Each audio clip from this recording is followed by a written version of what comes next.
പാലക്കാട് ജില്ലാ സമ്മേളനത്തിന്റെ രണ്ടാം ദിവസം ഇന്ന് രാവിലെ നടന്ന പൊതുചർച്ചയ്ക്കുള്ള മറുപടി ഉച്ചയ്ക്ക് ശേഷം സിപിഐഎം സംസ്ഥാന സെക്രട്ടറി എം വി ഗോവിന്ദൻ മാസ്റ്ററും ജില്ലാ സെക്രട്ടറി സുരേഷ് ബാബുവും നൽകി. നാളെ സമ്മേളനം സമാപിക്കും. വൈകിട്ട് നടക്കുന്ന പൊതുസമ്മേളനം മുഖ്യമന്ത്രി പിണറായി വിജയൻ ഉദ്ഘാടനം ചെയ്യും. സച്ചിൻ വള്ളിക്കാട് നൽകും സമഗ്രമായ വിവരങ്ങൾ. CPIM-ന്റെ 24ാം പാർട്ടി കോൺഗ്രസിന് മുന്നോടിയായിട്ടുള്ള പാലക്കാട് ജില്ലാ സമ്മേളനം രണ്ടാം ദിനം പൂർത്തിയായിരിക്കുകയാണ്.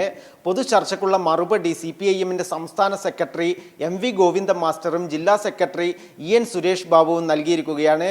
EN സുരേഷ് ബാബു വാർത്താ സമ്മേളനത്തിലടക്കം പാലക്കാട് ജില്ലയിൽ ഇന്നലെയും ഇന്നുമായി നടന്ന പൊതുചർച്ചയ്ക്കുള്ള മറുപടി നൽകിക്കൊണ്ടാണ് ഇന്ന് സമ്മേളനം അവസാനിച്ചിട്ടുള്ളത്.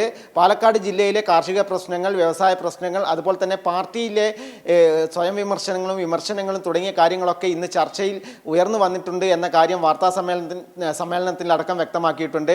അതുപോലെ തന്നെ ദേശീയ സംസ്ഥാന രാഷ്ട്രീയ ചർച്ചകളും വികസന ചർച്ചകളും സർക്കാരിൻ്റെ വികസന നേട്ടങ്ങളും കോട്ടങ്ങളും തുടങ്ങിയ കാര്യങ്ങളൊക്കെ ഇന്നലെ പൊതു ചർച്ചയിൽ ഉയർന്നിരുന്നു. ഇതിൻ്റെയൊക്കെ മറുപടി CPIM-ന്റെ സംസ്ഥാന സെക്രട്ടറി എം വി ഗോവിന്ദൻ മാസ്റ്ററും നൽകി. ഇന്ന് രാവിലെ മുതൽ ആരംഭിച്ച പൊതുചർച്ച ഉച്ചയോടുകൂടിയാണ് അവസാനിച്ചത്. ഉച്ചയ്ക്ക് ശേഷമാണ് CPIM സംസ്ഥാന സെക്രട്ടറിയും ജില്ലാ സെക്രട്ടറിയും ചർച്ചയ്ക്കുള്ള മറുപടി നൽകിയിരിക്കുന്നത്. നാളെ രാവിലെ പുതിയ ജില്ലാ കമ്മിറ്റിയെയും അതുപോലെ തന്നെ ജില്ലാ സെക്രട്ടറിയെയും തിരഞ്ഞെടുക്കും.